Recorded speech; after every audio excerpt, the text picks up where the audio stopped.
Bienvenue sur Africa 24 pour cette nouvelle édition de l'information sommaire de ce journal.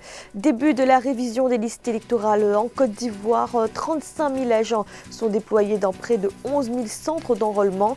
Un processus crucial pour le pays puisqu'il se tient à 4 mois de l'élection présidentielle.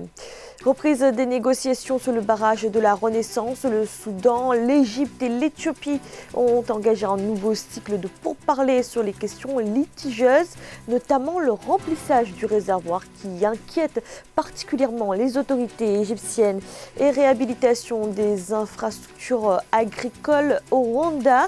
Le gouvernement a alloué 1 milliard de francs rwandais pour remettre en état les infrastructures abîmées par les inondations.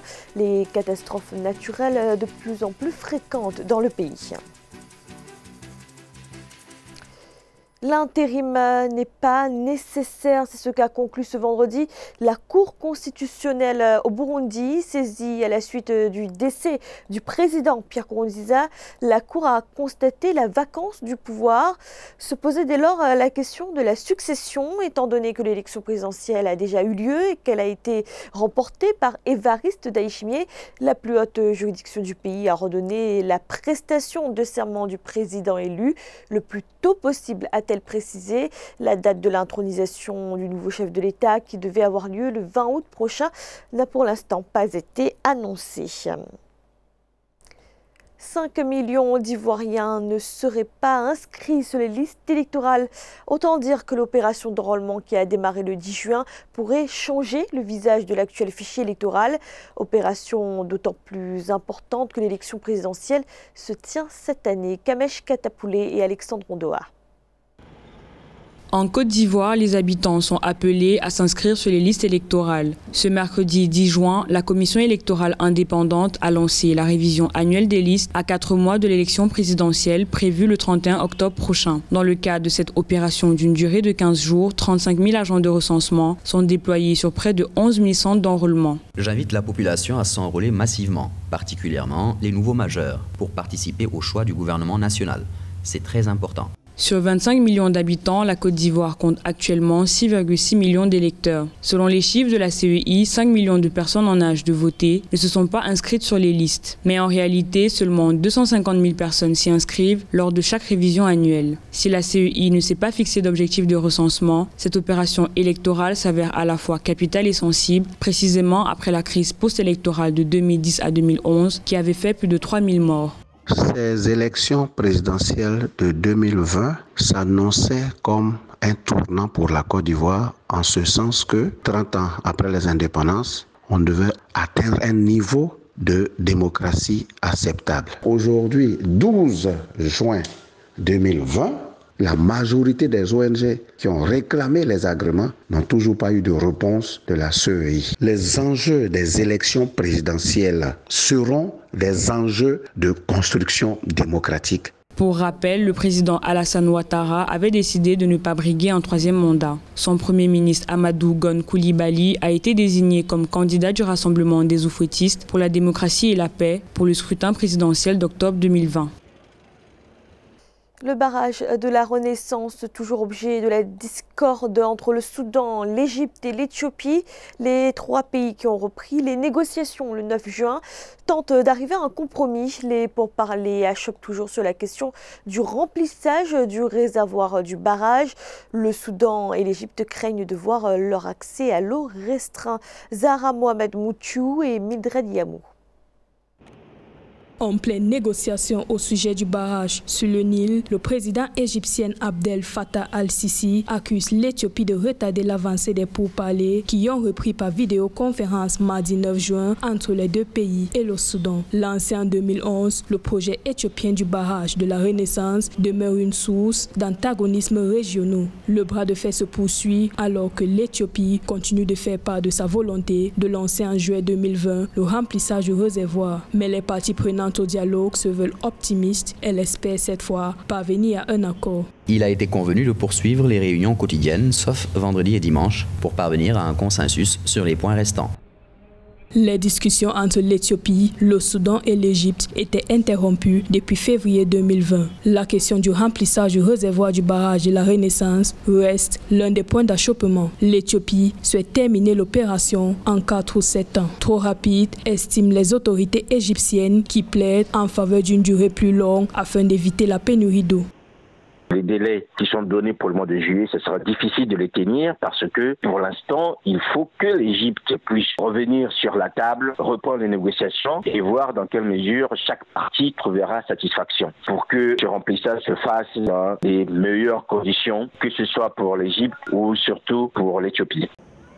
La majorité de sa population étant privée d'électricité, l'Éthiopie juge que le grand barrage de la Renaissance est essentiel à son développement. De son côté, l'Égypte, dépendante du Nil à 90%, notamment pour son agriculture d'irrigation, affirme avoir des droits historiques sur le fleuve sur la base d'un traité de 1929. La pandémie de coronavirus, c'est l'Afrique qui a franchi la barre des 200 000 cas. Le chiffre a été annoncé jeudi par l'Organisation mondiale de la santé. Plus de 5 600 décès ont été enregistrés. Pour l'OMS, c'est le signe que l'épidémie s'accélère, bien que le continent soit celui qui présente toujours le moins de cas. 5 pays sont particulièrement touchés: l'Algérie, l'Égypte, le Nigeria, l'Afrique du Sud et le Soudan, qui comportent à eux seuls 70% des contaminations sur le continent. Et le masque, élément essentiel dans la lutte contre la propagation du Covid-19. Au Cameroun, le président Paul Biya a offert 170 000 masques au secteur éducatif, dont 130 000 uniquement pour l'enseignement supérieur. Un équipement de protection dans un contexte où professeurs et élèves ont repris le chemin de l'école. Nelly Claude Bessa. Le Cameroun intensifie sa riposte contre le coronavirus. Le pays qui a rouvert les établissements scolaires le 1er juin 2020 tient au strict respect des mesures barrières et préventives. Ainsi, 4 départements ministériels en charge du secteur éducatif ont bénéficié d'un important lot de 170 000 masques de protection contre la propagation du virus. Cet appui du chef de l'État Paul Biya est relatif à la prescription du 19 mai 2020 sur le port de masques obligatoires pour chaque citoyen dans l'espace public. Je réitère notre engagement indéfectible à continuer de travailler pour le respect des mesures barrières. Parce que sans ces mesures barrières, naturellement, nous ne pouvons pas lutter efficacement contre le coronavirus. Donc, merci. Et nous en ferons évidemment bon usage. Le matériel de lutte contre la propagation de la pandémie remis au ministre de l'administration territoriale, Paul Atangandji, est destiné aux universités d'État, aux instituts privés d'enseignement supérieur, aux lycées et collèges et aux écoles primaires et autres centres de formation professionnelle.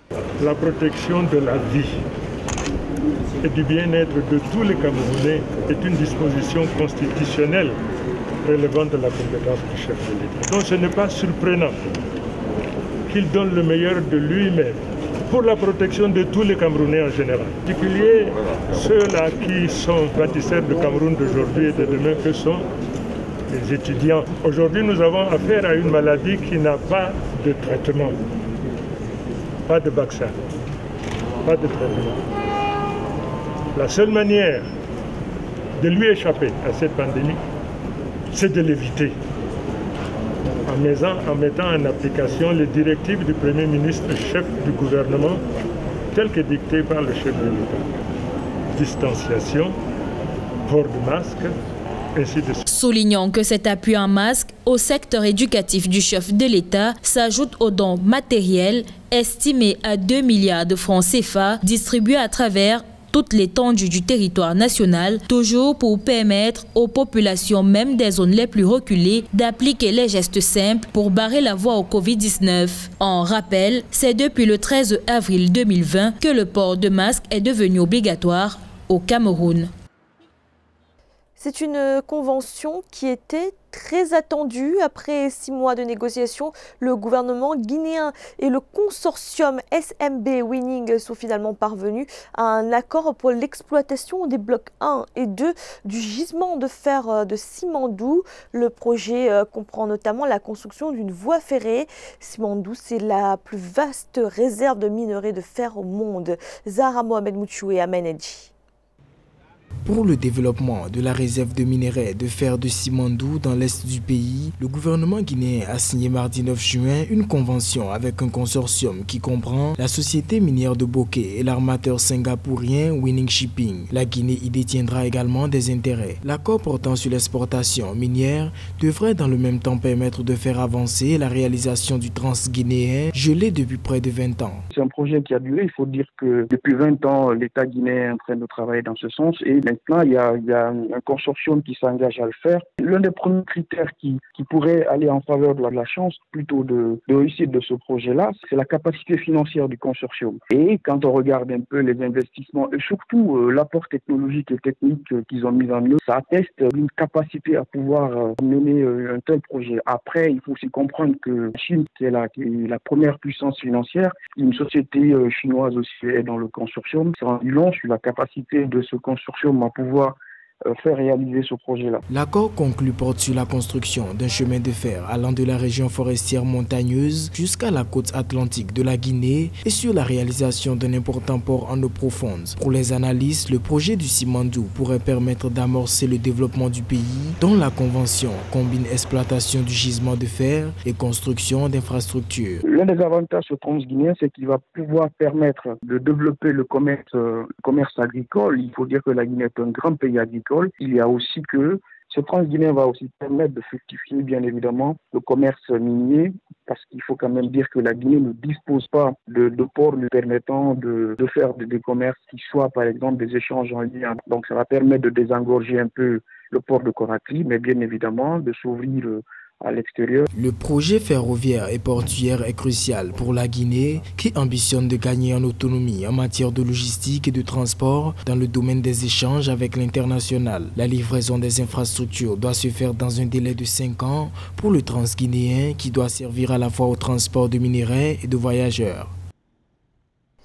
Ces dernières années, le Rwanda fait face à des catastrophes naturelles de plus en plus fréquentes, inondations comme sécheresse, des aléas climatiques qui ont des conséquences sur les infrastructures agricoles notamment. Le gouvernement rwandais a ainsi décidé d'allouer 1 milliard de francs rwandais pour la réhabilitation des infrastructures.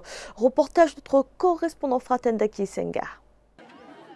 C'est bientôt une saison de plantation dans différentes parties du Rwanda, mais cela fait longtemps que les exploitants de la plaine de Mugogo, au nord du pays, ont perdu tout espoir. À chaque fois qu'ils s'essaient à la plantation, leurs productions sont détruites par des inondations, emportant des milliers de tonnes de culture. Pendant longtemps, l'eau des pluies venant des collines avoisinant ce marais a détruit beaucoup de cultures. Il y avait des points de collecte de cette eau, mais ils ont été bouchés et débordés et on ne pouvait plus la contrôler.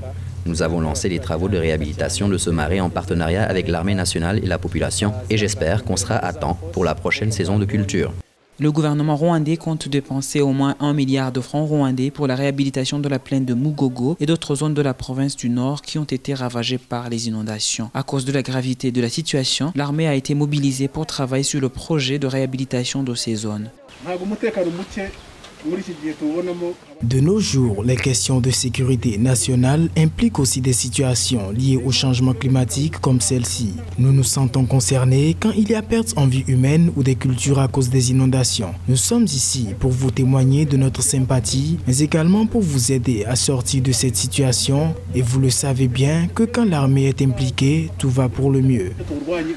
Selon le rapport du ministère en charge de la gestion des catastrophes, plus de 3000 hectares de culture, 124 routes et 64 ponts ont été détruits par les inondations entre janvier et mai 2020, emportant aussi plus de 200 personnes. Une situation inquiétante et qui préoccupe les autorités rwandaises. C'était le journal de la rédaction. Merci de l'avoir suivi. Retrouvez dans un instant une nouvelle édition de l'information.